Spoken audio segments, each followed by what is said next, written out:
In January 1993, two Israeli professors flew to Norway for what their government could honestly call an academic seminar. It was nothing of the kind. In a country house outside Oslo, they sat down with officials of the Palestine Liberation Organization and began negotiating the peace their peoples had failed to make in 45 years. Part 4. The secret channel that produced the handshake. Talking was the crime. An Israeli law banned contact with the PLO, and people had gone to prison for meeting Arafat. The Knesset repealed it the day before that first meeting, but that only made contact legal. Israel still refused in public to deal with the PLO.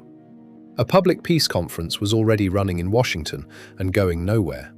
The PLO was barred from it, so the Palestinians at that table were local figures from the West Bank and Gaza who had to telephone Arafat in Tunis for permission. The one man who could say yes was the one man kept out of the room. Norway built the workaround. A research institute lent its name, the government quietly paid, and a sociologist named Terje Larsen found rooms nobody was watching. Across the table sat Ahmed Kurey, the PLO's economics chief, sent by Arafat. Over 14 rounds, the professors gave way to officials, and by August, the deal was initialed. The Washington negotiators still had no idea. Here is what it said. Israel recognized the PLO as the representative of the Palestinian people, the organization it had hunted for a generation.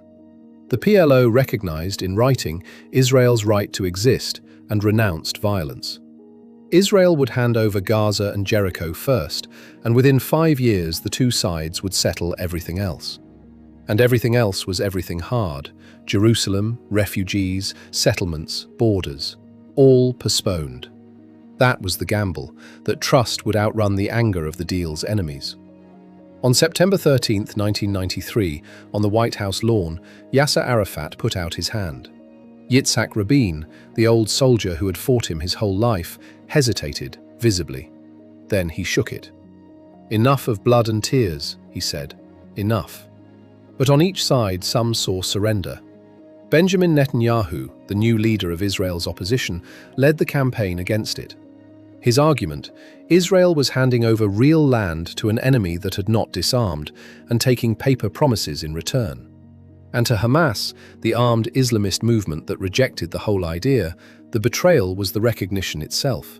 In recognizing Israel, it argued, the PLO had given up a claim that was never its to give up. The 5-year clock had started ticking. So had theirs. Part 5. The Spoilers.